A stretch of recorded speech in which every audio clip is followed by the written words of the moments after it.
కమలాపూర్ అనే ఒక గ్రామం ఉండేది. కమలీపూర్ గ్రామవాసులు ఎప్పుడూ సంతోషంగా నవ్వుతూ గడిపేవారు. వాళ్లకి ఊర్లో దేని గురించి ఎటువంటి సమస్య ఉండేది కాదు. చాలా రోజులుగా ఊర్లో ఎటువంటి వేడుక జరగలేదు. మనం ఏదో ఒకటి చేసి తీరాలి. అంతగా ఏం చేద్దాం? ఊళ్ళో వెలుగు నిండేలా. అలా చూడు, రోనక్ అన్నయ్య వచ్చేశాడు. తను చిన్నప్పుడే పట్నం పారిపోయాడు గొప్ప వ్యక్తి కావడం కోసం. సరే పద వెళ్ళి మాట్లాడదాం. అతను ఊరికి ఎందుకు వచ్చాడో తెలుసుకుందాం. ఇద్దరూ కలిసి రోనక్ దగ్గరికి వెళ్తారు. అతన్ని చాలా దారుణమైన పరిస్థితుల్లో చూస్తారు. చేతిలో మూట కట్టిన బట్టలు, పక్కన భార్య, ఇద్దరు చిన్న చిన్న పిల్లలు ఉంటారు. వాళ్ళు ఆశ్చర్యంగా రోనక్ ని ఇలా అడుగుతారు. చిన్నప్పుడు ఈ ఊరు నుండి పట్నం పారిపోయిన ఆ రోనక్ నువ్వే కదా? అవునవును, నేనే. చిన్నప్పుడు ఇక్కడి నుంచి పట్నం పారిపోయాను. చిన్నప్పుడు మా అమ్మలు నీ పేరు చెప్పి మమ్మల్ని బాగా తిడుతూ ఉండేవాళ్లు. నువ్వు చదువులోనూ ఆటల్లోనూ ముందుంటావని. కానీ ఇవాళ నీకు ఈ పరిస్థితి ఎందుకు వచ్చింది? ఈ మాటలు మాట్లాడుకోవడానికి ఇది సరైన సమయం కాదు. నా భార్య పిల్లలు చాలా రోజులుగా ఆకలితో ఉన్నారు. మేము 400 కిలోమీటర్లు పట్నం నుండి నడుచుకుంటూ వచ్చాము. వీలైతే మాకు కాస్త భోజనం పెట్టించండి. మీ రుణం ఉంచుకోను. మీరు మీ పాత ఇంటికి వెళ్ళండి. ఇక భోజనం గురించి చెప్పాలంటే దాని గురించి మీరు కంగారే పడకండి. సర్పంచ్ గారికి చెప్పి మీ ఇంటికి భోజనం పంపించే మార్గం చూస్తాను. మీకు నేను ఎంతో రుణపడి ఉంటాను. రోనక్ వాళ్లతో మాట్లాడి పూర్తిగా పాడుబడిన తమ పాత ఇంటి దగ్గరకు వెళ్తారు. అక్కడికి వెళ్లిన తరువాత, ఏవండి, మనం పట్నం నుంచి ఎందుకు పారిపోయి వచ్చామో వాళ్లకి మీరెందుకు చెప్పలేదు? ఈ ఊరి వాళ్లు మనకి ఎంతవరకు సాయం చేస్తూ ఉంటారు? మనం ఏదో ఒకటి చెయ్యాలి కదండి. నేను వాళ్ళకి ఏమని చెప్పాలి? పట్నంలో మనం ఎక్కువ అప్పులు తీసుకుని వాటిని కట్టలేక తిరిగి వచ్చేసామని చెప్పాలా? ఇప్పుడు ఏదైతే భోజనం దక్కిందో తర్వాత అది కూడా దక్కదు. మీరు సరిగ్గా చెప్పారు. ఇదే మంచిది. మీరు ఎవరితోనూ ఏమీ చెప్పకండి. మరుసటి రోజు రోనక్ ఆ ఊరి సర్పంచ్ ని కలుస్తాడు. అతనికి తన సమస్యల గురించి వివరిస్తాడు. నువ్వు ఇప్పుడు పట్నం వెళ్లడం గురించి ఆలోచించకు. నువ్వు ఇక్కడికి వచ్చావు కదా, ఇక్కడే నీ వ్యాపారాన్ని మొదలుపెట్టు. చూడు, ఊరి వాళ్ళు ఎంత సంతోషంగా ఉన్నారో. స్వచ్ఛమైన గాలి, మంచి మంచి కూరగాయలు తిని ఇక్కడే జీవితాన్ని గడుపు. మీ భార్య పిల్లల్ని ఇంకా కష్టపెట్టకు. సరిగ్గా చెప్పారు సర్పంచ్ గారు. నేను మీరు చెప్పినట్టే చేస్తాను. పట్నంలో నేను పానీపూరి తయారు చేసి అమ్మేవాణ్ణి. పానీపూరియా అంటే ఏమిటి? అది నేనెప్పుడు వినలేదే. నేను గప్చుప్పుల గురించి చెబుతున్నాను. నా భార్య రేణుక గప్చుప్పులు తయారు చేసేది. నేను పట్నం వీధుల్లో రిక్షా మీద పెట్టుకుని అమ్మేవాణ్ణి. ఇప్పుడు రిక్షా అవసరం ఇక్కడేముంది? నువ్వు ఒక పని చెయ్యి, ఇక్కడే గప్చుప్పులు తయారు చేసి అమ్ము. దాంతో నీకు ఎంతో కొంత సంపాదన వస్తుంది. ఊరి వాళ్ళకి గప్చుప్పుల రుచి కూడా తెలుస్తోంది. ఆ తర్వాత కొన్ని రోజుల్లోనే రోనక్ ఇంకా అతని భార్య కలిసి గప్చుప్ల బండిని పెట్టుకుంటారు. ఉన్నది ఆ కాస్త భూమి, దాన్ని కూడా తాకట్టు పెట్టి ఈ పనిని మొదలుపెట్టాం. భగవంతుడి దయ వల్ల అంతా సర్దుకోవాలి. రోనక్ గప్చుప్ల బండిని తెరుస్తాడు. అంతలో అక్కడికి రిక్షా అతను సచిన్ వస్తాడు. అతను ఇలా అంటాడు. రోనక్ అన్నయ్య, బండిని పెట్టావా? కానీ నీ మొహంలోని వెలుగు ఏమైపోయింది? ఏం చెప్పమంటావు? దుకాణం తెరిచి గంట సేపు అయింది, కానీ ఒక్కరు కూడా రాలేదు. ఈ గప్చుప్పులు ఎంతకిస్తావు? కేవలం 10 రూపాయలు, అది కూడా 5. అలాగా? అయితే ఒక ప్లేట్ ఇవ్వండి. రోనక్ గప్చుప్లను సచిన్ కి ఇస్తాడు. 2 గప్చుప్లు తిన్న తర్వాత సచిన్ అంటాడు, ఇది అమృతంతో సమానం. వీళ్ళకి పిచ్చా ఏంటి? నీ దగ్గర గప్చుప్పులు కొనుక్కోవడం లేదు? నేను ఈ విషయాన్ని అందరికీ చెప్పి వస్తాను. నీకు చాలా రుణపడి ఉంటాను, నువ్వు అలా చేశావంటే. కొన్ని రోజులు గడుస్తాయి. రోనక్ ఇంకా రేణుక గప్చుప్ల వ్యాపారం నడవటం మొదలవుతుంది. అప్పుడు సర్పంచ్ గారు వాళ్ళని కలవడానికి వస్తారు. అతను ఇలా అంటారు. రోనక్, నేను నిన్ను ఇవాళ మా ఇంటికి ఎందుకు రమ్మన్నానో తెలుసా? ఎందుకు సర్పంచ్ గారు? అదే నేను ఆలోచిస్తున్నాను.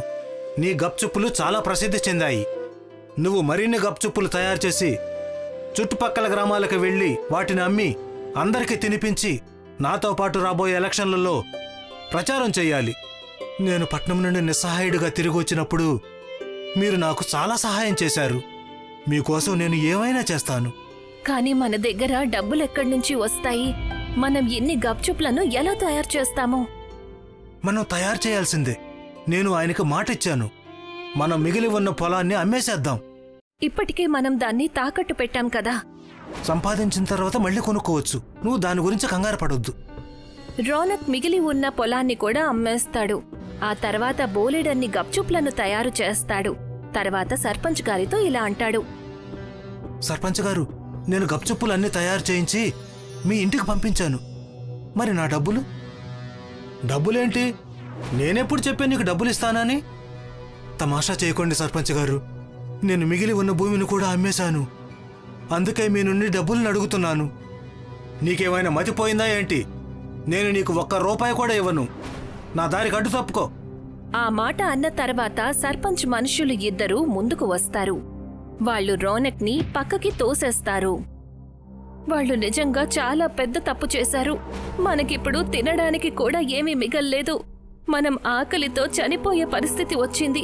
ఈ ఊరి మీద ఉన్న నమ్మకమే పోయింది. రోనక్ ఇంకా సర్పంచ్ కి జరిగిన వాదన గురించి ఊరంతా తెలియడం వల్ల ఎవరూ కూడా రోనక్ నుంచి గప్చుప్లు కొనుక్కోరు. అప్పుడు సచిన్ రోనక్ తో ఇలా అంటాడు. నేను ఒక ముఖ్యమైన పని మీద పట్నం వెళ్తున్నాను. నా ఆటోని మీ ఇంటి దగ్గర వదిలేస్తాను. ఈ ఊర్లో నీకొక్కడికే ఆటో నడపడం వచ్చు. నువ్వేం అనుకోకపోతే దీన్ని నేను ఉపయోగించుకోవచ్చా?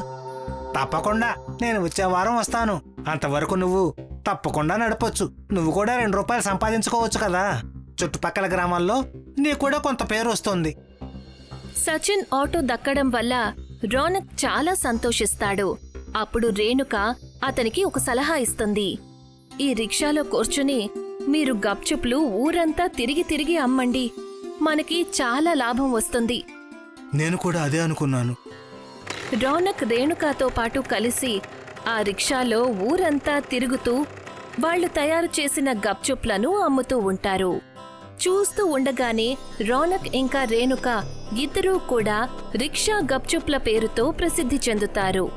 మనం వారం రోజుల్లోనే తాకట్టు పెట్టిన భూమిని విడిపించుకున్నాము. ఆ రిక్షా అతనికి ధన్యవాదాలు చెప్పుకోవాలి, మనకి రిక్షా ఇచ్చినందుకు. నేను ఇవాళ చాలా సంతోషంగా ఉన్నాను. నేను ఎప్పుడు అప్పుల బారి నుండి తప్పించుకోవడానికి ప్రయత్నించేవాడిని. కానీ ఇవాళ నేను ఈ లోకాన్నే జయించినట్టుంది. అంతలో సచిన్ అక్కడికి ఒక కొత్త రిక్షా తీసుకుని వస్తాడు. అప్పుడు రోనక్ ఇలా అంటాడు. అరేవా సచిన్, కొత్త రిక్షా ఇది దేనికి? నా పాత రిక్షాన్ని నేను అమ్మాలనుకుంటున్నాను. నేనిప్పుడు ఈ ఊరి ప్యాసింజర్లు మాత్రమే ఎక్కించుకోకుండా పట్నం వరకు ప్యాసింజర్లు ఎక్కించుకోవాలనుకుంటున్నాను. నువ్వు తప్పుగా అనుకోకుంటే ఈ రిక్షా నాకు అమ్ముతావా? నువ్వు అంతగా అడగాల. నువ్వు దీన్ని తీసుకో. అయినా ఇప్పుడు ఈ రిక్షా నా రిక్షా ఎక్కడైంది? నీ వల్ల ఇది గప్చుప్పుల రిక్షాగా మారిపోయింది కదా. మీకు ఎంతో రుణపడి ఉంటామన్నయ్యా. రేణుక ఇంకా రోనక్ కలిసి ఆ రిక్షాని కొనుక్కుంటారు. వాళ్ళిద్దరూ కలిసి ఆ రిక్షాలో గప్చుప్లను అమ్ముతారు. అందరూ ఎంతో సంతోషంగా రిక్షా పానీపూరీలను తింటుంటారు. ఇక వాళ్ళిద్దరి వ్యాపారం ఇంకా ఇల్లు అంతా ఎంతో సంతోషంగా గడిచిపోతుంది. మన పానీపూరి వ్యాపారం ఎంత బాగా జరుగుతుందని ఆ రోజే మీకు ఒక రోజు చెప్పాను. సుమన్, నీ యొక్క తెలివితేటల వల్ల మనం ఈరోజు ఇక్కడ ఉన్నాము. నువ్వు గనక లేకపోయింటే ఏమయ్యేటోళ్ళమో. ఈ విషయం ఎప్పుడు జరిగిందంటే, సోను ఇంకా సుమన్ అనే దంపతులు రామ్నగర్ అనే ఒక ఊర్లో జీవిస్తూ ఉంటారు. సోను ఫ్యాక్టరీలో పనిచేస్తూ ఉంటాడు. సుమన్ పొద్దున్నే లేచి తనకి లంచ్ బాక్స్ రెడీ చేసి ఇస్తుంది. సోను ఒక మంచి కష్టజీవి. రే, నువ్వెందుకురా ఎంత కష్టపడుతున్నావు? ఈ కంపెనీ నీ కంపెనీ అనే అనుకుంటున్నావేంటి? వదినమ్మ నీ కోసం ఎంతో కష్టపడి వంట చేసి పంపించారు. నువ్వెందుకు అది పక్కన పెట్టావు? త్వరగా తీ, నాకు బాగా ఆకలేస్తుందిరా, తిందాం. సరే చెప్పు, ఏం తెచ్చావు? అరే, నాకంటే నువ్వు తొందరపడుతున్నావు, కొంచెం ఆగరా, ఇప్పుడే లంచ్ మొదలైంది. అరే, నీకు లంచ్ తినాలంటే తొందరగా తిను. నాకైతే టిఫిన్ బాక్స్ ఓపెన్ చేసి ఇవ్వరా. నాకైతే వదిన యొక్క చేతి వంట తినాలనుందంతే. అరే సరేరా, నీకు ఇస్తాను, ఆగరా, నన్ను చెయ్యి అయితే కడుక్కో నువ్వు. సోను మరియు ఆకాష్ ఇద్దరూ చేతులు కడుక్కుని భోజనం చేయడానికి వెళ్లారు. తర్వాత వాళ్ళిద్దరూ ఒకరికొకరు ఫుడ్ షేర్ చేసుకుంటూ ఉంటారు. తర్వాత మళ్లీ ఇద్దరూ పనిచేయడం మొదలు పెడతారు. సాయంత్రం అవ్వగానే సోను ఆకాష్తో ఇలా చెప్తాడు. అరే సోను, ఈ రోజైతే నీకు ఎలా గడిచింది? అంతేం కొత్త లేదురా, ఎప్పుడులాగానే నడిచింది నాకు. అరే అయితే ఏం స్పెషల్ నేను నీకు చెప్పనారా? ఏంటి విషయం? నువ్వెందుకు ఎంత టెన్షన్గా ఉన్నావు? అరే మిత్రమా, లంచ్ యొక్క సమయంలో నేను బాస్ యొక్క క్యాబిన్ వైపు వెళ్ళినప్పుడు నేనేం విన్నానంటే. అరే అసలు ఏం విన్నావురా నువ్వు? బాస్ నీ పైన కఠినంగా ప్రవర్తించారేంటి? అందుకని భయపడుతున్నావేంటి? అరే అదంతా మామూలేరా, అదంతా నేను చూసుకోనా ఏంటి?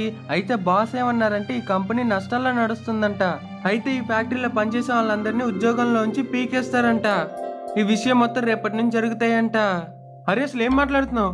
అసలు ఇలా జరిగితే మనం ఎక్కడికి వెళ్తాం రా?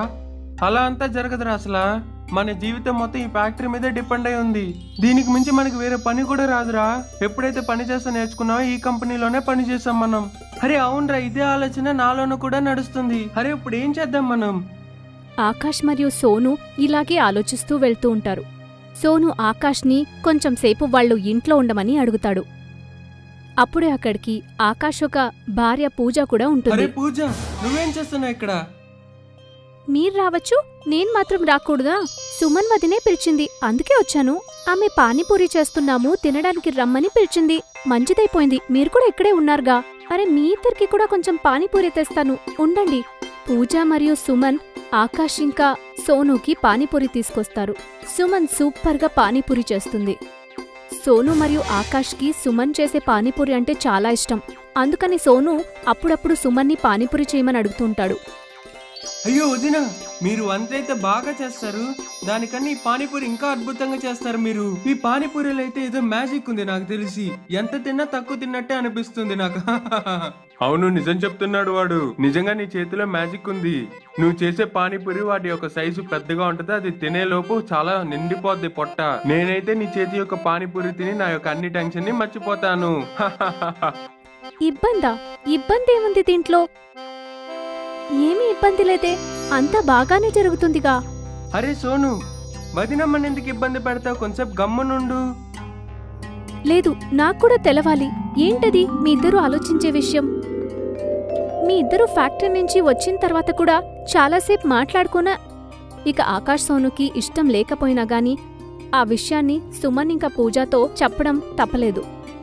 వాళ్ళిద్దరూ చెప్పిన సమస్యనంతా విన్న తర్వాత సుమన్ మరియు పూజకి ఏం చేయాలో తెలియక వాళ్ళు కూడా ఆలోచించడం మొదలుపెట్టేశారు. కొన్ని రోజుల తర్వాత వాళ్ళు పనిచేస్తున్న ఫ్యాక్టరీ క్లోజ్ అయిపోతుంది. ఇప్పుడు మనం ఏం చేయగలుగుతాము? మీ పని కూడా పోయింది, ఇంట్లో సామాన్లన్నీ అయిపోతూ వచ్చాయి. అదే నేను వేరే పనిని కూడా వెతుకుతున్నాను, కాకపోతే ఏం చేయను, వేరే పనే దొరకట్లా. మీకు పనేది దొరకకపోతే మన ఇల్లు ఎలా గడుస్తుంది? సుమన్, బాగా ఆకలేస్తుంది, ఏమైనా తినడానికి ఇవ్వా? తినడానికైతే ఏమీ లేదు, 4 పానీపూరీలు మాత్రమే ఉన్నాయి. తర్వాత కొంచెంగా పానీ కూడా ఉంది. అయితే సరే తీసుకురా, నేను 2 తింటాను, నువ్వు 2 తిను. ఇక రేపు సంగతి మనం రేపే చూసుకుందాం. సోను ఇంకా సుమన్ ఇద్దరూ పానీపూరిని తింటూనే మరుసటి రోజు గురించి కూడా ఆలోచిస్తూ ఉంటారు. అప్పుడు సుమన్ హఠాత్తుగా నిలబడతాడు. ఏమైంది? నువ్వు పానీపూరి తింటే అలా ఉండిపోయావు? మీకిది సరిగ్గా అనిపిస్తుందో లేదో తెలీదు, కానీ నాకొక ఐడియా వచ్చింది. ఆలోచన? మీ అందరికీ నేను చేసే పానీపూరి అంటే చాలానే ఇష్టం కదూ. నేనేం చెప్తున్నానంటే నేనే పానీపూరి చేసి మార్కెట్లో అమ్మొచ్చుగా. అయితే నీ ఆలోచన కూడా బాగుంది. పానీపూరి ఎలాంటిదంటే ప్రతి ఒక్కరు ఇష్టపడతారు తినటానికి, కానీ దానికి డబ్బులు ఎక్కడి నుంచి వస్తాయి? మీరెందుకు బాధపడుతున్నారు? మీరు నా కోసం 2 చెవిదుద్దులు కొన్నారు కదా, అది ఈరోజు మనకి సహాయపడుతుంది. లేదు లేదు లేదు, నేను నీ యొక్క ఆభరణాలనే అమ్మను. నగలు మనకి ఇలాంటి సమయాల్లోనే ఉపయోగపడతాయి. మనకి తినడానికి భోజనం కూడా లేకపోయింది, ఈ బంగారు దుద్దులతో నేనేం చేసుకోను? సుమన్ ఇంకా సోను ఆ బంగారాన్ని అమ్మి పానీపూరికి కావాల్సిన సామాన్లన్నీ కొంటారు. తర్వాత సుమన్ వాడి చేతిలారా పానీపూరికి కావాల్సినవన్నీ తయారు చేస్తాడు. తర్వాత సోను ఇంకా సుమన్ వాళ్ల పానీపూరిని అమ్మడానికి మార్కెట్కెళ్తారు. పానీపూరి బాబు, పానీపూరి రావాలి రావాలి, త్వరగా రావాలి. పానీపూరి బాబు, రుచికరమైన పానీపూరి ఇక్కడ దొరుకుతుంది. తీయటి పుల్లటి పానీపూరీలు దొరుకుతాయి, ఒక్కసారి తింటే మీరు మర్చిపోరు. రావాలి బాబు రావాలి, పానీపూరి. మార్కెట్లో పానీపూరి వ్యాపారం చేసేవాళ్లు చాలామంది ఉండడం వల్ల ఎవరు వాళ్ళ దగ్గరికి పానీపూరి తినడానికి రాలేదు. ఈ కారణం వల్ల 3 రోజులుగా వాళ్ళ పానీపూరి అమ్ముడు పోనేలేదు. అరే, ఈ బజార్లో ఎక్కడ చూసినా పానీపూరి ఉంది, అందువల్ల మన పానీపూరిని ఎవరు కొంటలేదు.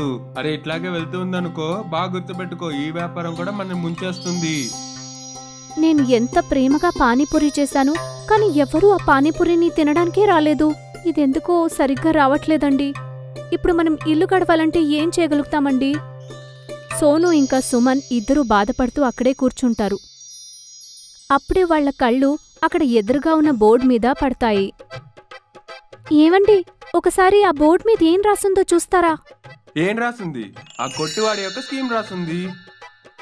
మనం కూడా ఒక స్కీమ్ తయారు చేసి మనమెందుకు పెట్టకూడదు? దానివల్ల మన పానీపూరి వ్యాపారం కూడా బాగా పెరుగుతుంది కదా. కస్టమర్స్కి మన పానీపూరి రుచి ఎలా ఉంటుందో తెలీదు. మరి ఎలా వాళ్ళు మన దగ్గరకొస్తారు? ఓసారి ఆలోచించండి. నాకు అసలు అర్థం కాలా. సుమన్ సోనుతో తన మనసులో ఉన్నదంతా చెప్తాడు. తర్వాత సోను ఇంకో చోటు నుంచి కొన్ని సామాన్లు తీసుకొచ్చి సుమన్కిస్తాడు. ఆ సామాన్లతో సుమన్ ఒక పెద్ద బాహుబలి పానీపూరిని తయారు చేస్తుంది. అరే, నువ్వు అద్భుతమైతే సృష్టించావు ఈ బాహుబలి పానీపూరిని తయారు చేసి. ఖచ్చితంగా దీన్ని రుచి చూస్తానికి మన కొట్టు దగ్గరికి వస్తారు. నేను ఈ బాహుబలి పానీపూరికి ఒక ఛాలెంజ్ కూడా పెట్టాను. అదేంటంటే ఎవరైతే ఈ బాహుబలి పానీపూరిని మొత్తంగా తింటారో వాళ్ళకి 100 రూపాయలు ప్రైజ్. సోను అరిచి అరిచి మార్కెట్లో ఉన్న వాళ్ళకందరికీ ఈ స్కీమ్ గురించి చెప్తాడు. దాన్ని వినగానే అక్కడ వాళ్ళ బాహుబలి పానీపూరికి ఒక పెద్ద క్యూనే కడతారు. అందరు వినండి బాబు, ఎవరైతే ఈ బాహుబలి పానీపూరిని తింటారో వాళ్ళకి 100 రూపాయలు ఫ్రీగా ఇస్తాము. ఎవరెవరైతే ఈ పోటీలో పాల్గొనాలి అని అనుకునేవారు ఇటు పక్క రండి. మీరు ఎవరైతే ఈ బాహుబలి పానీపూరిని తింటారో వాళ్ళు బాహుబలి అనేటట్టు ఉంటారు. సోను అలా చెప్పగానే ఇంకా పెద్ద క్యూ పెరిగిపోతుంది. తర్వాత 2 కంటెస్టెంట్స్ ఆ పానీపూరి పోటీలో పాల్గొనడానికి ముందుకొస్తారు. కానీ వాళ్ళు ఓడిపోతారు. ఆ కంటెస్టెంట్స్ని చూసి వాళ్ళ బాహుబలి పానీపూరిని తినడానికి ఇంకా చాలా మంది ముందుకొచ్చారు. యో బాబు, మీ యొక్క పానీపూరి తినడానికి చాలా రుచికరంగా ఉంది. అసలు మేము ఈ పోటీలో గెలవకపోయినా మీ యొక్క పానీపూరి తిన్న తర్వాత బాగా సంతోషంగా అనిపిస్తుంది మాకు. అరే అవునయ్య బాబు, నిజమే. ఈ సింపుల్ అయిన పానీపూరిని తిని మాకు బోరు కొట్టేసింది. ఎప్పుడైతే ఈ బాహుబలి పానీపూరి మార్కెట్ లోకి వచ్చిందో దాన్ని చూడగానే మా నోట్లో నుంచి నీరు కారుతుంది అసలు. అయ్యో అన్న, నిజమే. ఈ బజార్లోనే ఈ పానీపూరి కొట్టే రుచికరంగా ఉంటుంది. ఒక్కసారి ఈ పానీపూరి తిన్నారంటే మరోసారి పరిగెత్తుకుని వస్తారు తినడానికి.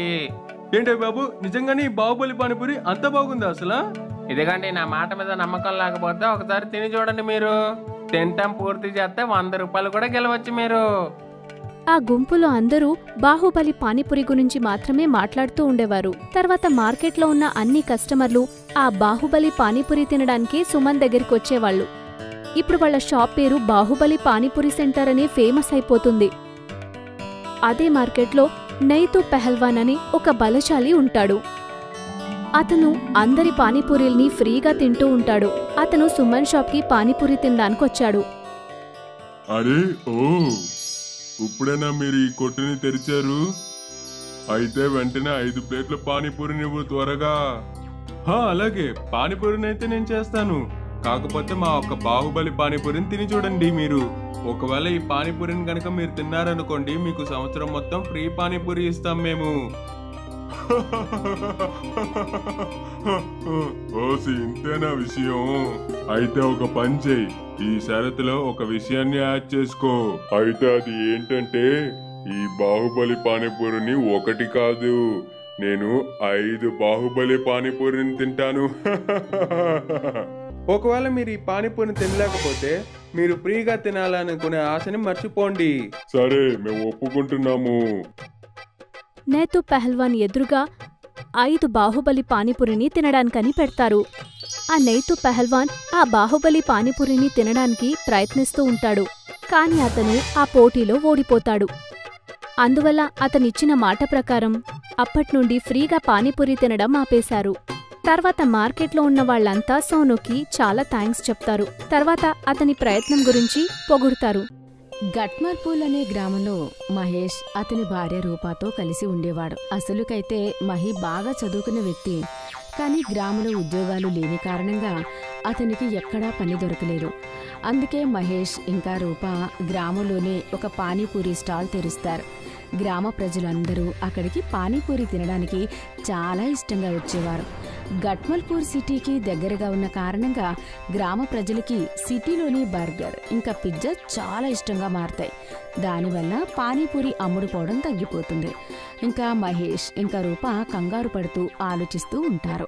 చూసావా రూపా, ఇవాళ కూడా మన వ్యాపారం బాగా జరగలేదు. నాకైతే అప్పుడప్పుడు భయంగా కూడా ఉంటుంది. మనం రోడ్డున పడతామేమోనని. మనం కంగారు పడాల్సింది ఏం లేదు.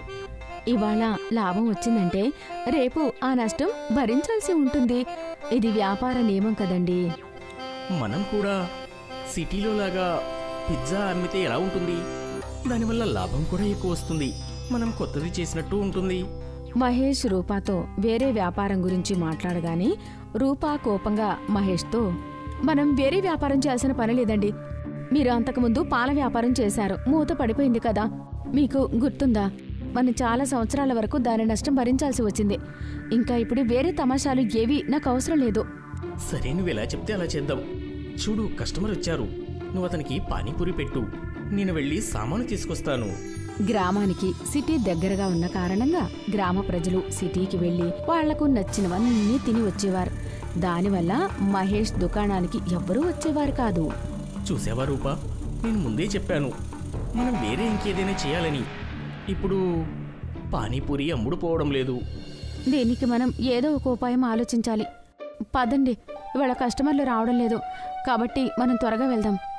మహేష్ ఇంకా రూప దుకాణం మూసేసి ఇంటికి వెళ్తూ ఉండగానే వాళ్ళకి బజార్లో ఒక పిజ్జా షాప్ కనిపిస్తుంది. ఆ దుకాణంలో ఎవ్వరూ ఉండరు. అది చూసి వాళ్ళిద్దరూ ఆ పిజ్జా దుకాణానికి వెళ్తారు. దుకాణంలో దీపక్ ఇంకా అతని భార్య నీలం దుకాణం సరిగ్గా నడపకపోవడంతో ఈగలు తోలుకుంటూ ఉంటారు. అది చూసి మహేష్ దీపక్తో ఇలా అంటాడు. ఏమైంది దీపక్ అన్నా, ఒంటరిగా ఉన్నావు? బాబు మహేష్, ఇలా రండి. మీ పానీపూరి వ్యాపారం ఎలా ఉంది? మాదైతే అస్సలు నడవడం లేదు. మాకసలు బోనీ కూడా కాలేదు. అన్నా, మా షాపు కూడా నడవడం లేదు. అందుకే మేము మూసేసి ఇంటికి వెళ్తున్నాం. మహేష్ ఇంకా రూప దీపక్తో మాట్లాడి వాళ్ళ ఇంటికి వెళ్ళిపోతారు. దీపక్ పిజ్జా వ్యాపారం చూసి మహేష్ ఇంకా కంగారు పడుతూ ఉంటాడు. చూసావా రూపా, ఏదీ నడవడం లేదు. పానీపూరి కానీ పిజ్జా కానీ. ఇప్పుడు మనం ఏం చేయాలి? మన ఇల్లు ఎలా గడపాలి? నా దగ్గర ఒక ఉపాయం ఉంది. మీరు వెళ్ళి దీపక్ దగ్గర పిజ్జా కొనుక్కురండి. మన దగ్గర పానీపూరికి కావాల్సిన సామాన్లు చాలా ఉన్నాయి. మనం పిజ్జా తక్కువకి కొని పానీపూరి పిజ్జా అమ్ముదాము. ఇది ఖచ్చితంగా గ్రామంలో ఎవరూ తిని ఉండరు. పిజ్జా పానీపూరియా? అది ఎలా ఉంటుంది? పిజ్జా పానీపూరి అండి. మనం మన పానీపూరిలో పిజ్జా ఫ్లేవర్స్ ఇంకా దాని మసాలా వేసి అమ్ముదాము. మీరు చూడండి, మన వ్యాపారం తప్పకుండా ముందుకు వెళ్తుంది. అవును, నిజమే. నువ్వు మీ పుట్టింటికి వెళ్ళి కూడా చాలా కాలమైంది. రూపా మాటలు విని మహేష్ దీపక్ దుకాణం నుండి అన్ని పిజ్జాలు ఇంకా పిజ్జా సామాన్లు కొనుక్కొని వెళ్తాడు. ఇంకా రూపా చెప్పిన విధంగానే పిజ్జా పానీపూరికి కావలసిన సామానంతా తయారు చేస్తూ ఉంటారు. చూస్తూ చూస్తూ సాయంత్రం అవుతుంది. పిజ్జా పానీపూరి తయారైపోతుంది. పిజ్జా పానీపూరి అందాన్ని చూసి ఇద్దరూ చాలా ఆనందపడతారు. చూడు, ఎంత అందంగా కనిపిస్తుందో. నేను ఒకటి తిని చూశాను. నేను ఇంత రుచికరమైనది ఎప్పుడూ తిననే లేదు అసలు. భార్యామణి, మన జీవితం మారిపోబోతుంది. కాస్త శాంతించండి. చూడండి, కస్టమర్లు వచ్చే సమయం కూడా అయ్యింది. భగవంతుడి దయ వల్ల అంతా మంచి జరగాలి. ఆ సమయంలో మహేష్ దుకాణానికి ఒక ముసలివాడు ఇంకా అతని కొడుకు వస్తారు. వాళ్ళు పిజ్జా పానీపూరి తింటారు. అరే, ఇంత రుచికరమైన పానీపూరి మన గ్రామంలోనా? ఇది అద్భుతంగా ఉంది. నాకు కొన్ని ప్లేట్స్ ప్యాక్ చేసి ఇవ్వండి. మా ఇంట్లో వాళ్ళకు కూడా దీని రుచి ఒకసారి చూపిస్తాను. ఇంకేముంది, రూపా ఇంకా మహేష్ల పిజ్జా పానీపూరి చాలా బాగా నడుస్తూ ఉంటుంది. వాళ్ళిద్దరికీ లాటరీ తగిలినట్టే అవుతుంది. గ్రామం మొత్తం పిజ్జా పానీపూరి గురించే మాట్లాడుకుంటూ ఉంటారు. మహేష్ ఒక పెద్ద పిజ్జా పానీపూరి దుకాణాన్ని కూడా తీసుకుంటాడు. కానీ ఈ విషయం దీపక్ ఇంకా నీలంలను తినేస్తూ ఉంటుంది. అది చూసి నీలం దీపక్తో ఇలా అంటాడు. చూశారా, వాళ్ళు మన వ్యాపారాన్ని ఎలా మూసేలా చేశారో. మన దగ్గరే పిజ్జా సామానంతా తీసుకుని మనకి వెన్నుపోటు పొడిచారు వాళ్ళు. చూడండి వాళ్ళ తెలివి. వాళ్ళు ఏమన్యాయం చేశారు? వాళ్ళు కష్టపడ్డారు. అందుకే వాళ్ళు ఇవాళ మనకన్నా ఆనందంగా ఉన్నారు. అయినా మన దుకాణం కూడా పర్వాలేదు, బాగానే నడుస్తుంది. మన ఇల్లు గడుస్తుంది. మీరు నా మాటలు అస్సలు వినడంలే. నేను చెప్పాను కదా, మనం మన వ్యాపారాన్ని ఇంకా ముందుకు తీసుకువెళ్ళాలి. మనం కూడా పిజ్జా పానీపూరి తయారు చేసి అమ్మాలి, మహేష్ ఇంకా రూపాలాగా. అప్పుడు మనం కూడా కొన్ని డబ్బులు జమ చేసుకోవచ్చు. ఇంకా మనం కూడా ఒక పెద్ద దుకాణం తెరవచ్చు. నీలం మొండిపట్టు చేసిన కారణంగా దీపక్ కూడా పిజ్జా పానీపూరి షాప్ తెరవాల్సి వచ్చింది. ఇంకా సరిగ్గా మహేష్ ఇంకా రూపాల దుకాణం ముందే వాళ్ళు కూడా వాళ్ళ పిజ్జా పానీపూరి దుకాణాన్ని తెరుస్తారు. ఈ విషయం మహేష్ ఇంకా రూపాకి తెలిసిన వెంటనే వాళ్ళు అస్సలు కంగారు పడలేదు. ఇంకా మహేష్ అయితే దీపక్ దుకాణాన్ని చూసి రూపాతో ఇలా అంటాడు, దీపక్ అన్న కూడా షాప్ తెరిచాడు. ఆయనకు కూడా ఇది బాగుంది అనిపించినట్లుంది. అయినా ఆయన ద్వారానే మనం ఇది నేర్చుకున్నాం. సరే, మంచిదే ఇది కూడా. భగవంతుడి దయ వల్ల వాళ్ళ దుకాణం కూడా మంచిగా నడిచి లాభం రావాలి. కానీ అలా జరగదు. దీపక్ ఇంకా నీలంల వ్యాపారం లాస్ అయిపోతుంది. కస్టమర్లు రాక వాళ్ళు అక్కడ కూడా ఈగలు తోలుకుంటూ ఉంటారు. దీపక్ ఇంకా నీలం బాధపడ్డం చూసి రూపా మహేష్తో ఇలా అంటుంది, చూడండి, మనం దీపక్ ఇంకా నీలంకి సహాయం చేయాలి. కొన్ని రోజుల నుంచి వాళ్ళ దగ్గరికి ఒక్క కస్టమర్ కూడా వెళ్ళడం లేదు. వాళ్ళు చాలా ఇబ్బందుల్లో ఉన్నారండి. మనం వాళ్ళని మన దుకాణం చూసుకోమని చెప్తాము. భగవంతుడి దయ వల్ల మన దుకాణం బాగా నడుస్తుంది కదా, లాభం కూడా బాగానే వస్తుంది. వాళ్ళని ఈ దుకాణం చూసుకోమని చెప్పి మనం ఇంకొక దుకాణం తెరుద్దాము. అక్కడ మనం పిజ్జా పానీపూరి అమ్ముదాము. కానీ ఈ విషయం వాళ్ళు ఒప్పుకుంటారా? పదండి, వెళ్ళి అడుగుదాం. మహేష్ ఇంకా రూప వాళ్ళ నిరాశగా ఉండడం చూసి వాళ్ళనుకున్న విషయం అంతా వాళ్ళకి చెప్తారు. ఇంకా దీపక్ ఇంకా నీలంని జవాబు చెప్పమని అడుగుతారు. నేను మరియు నీలం దీనికి ఒప్పుకుంటున్నాము. మేము తప్పకుండా మీతో పాటు కలుస్తాము. మీరు మాకు కష్టకాలంలో సాయం చేశారు. నేను జీవితాంతం దీన్ని మర్చిపోలేను. ధన్యవాదాలు రూప ఇంకా మహేష్ గారు. మీ దుకాణాన్ని చాలా బాగా చూసుకుంటాం. సరిగ్గా అలాగే జరిగింది. రూప ఇంకా మహేష్ కలిసి ఇంకొక దుకాణంలో పిజ్జా పానీపూరి అమ్మడం మొదలుపెట్టారు, కొత్త చోట. ఇంకా దీపక్ ఇంకా నీలంకి వాళ్ల పాత దుకాణాన్ని చూసుకోమని చెప్తారు. ఇద్దరి కుటుంబాలు బాగా సంపాదిస్తూ ఆనందంగా ఉంటారు.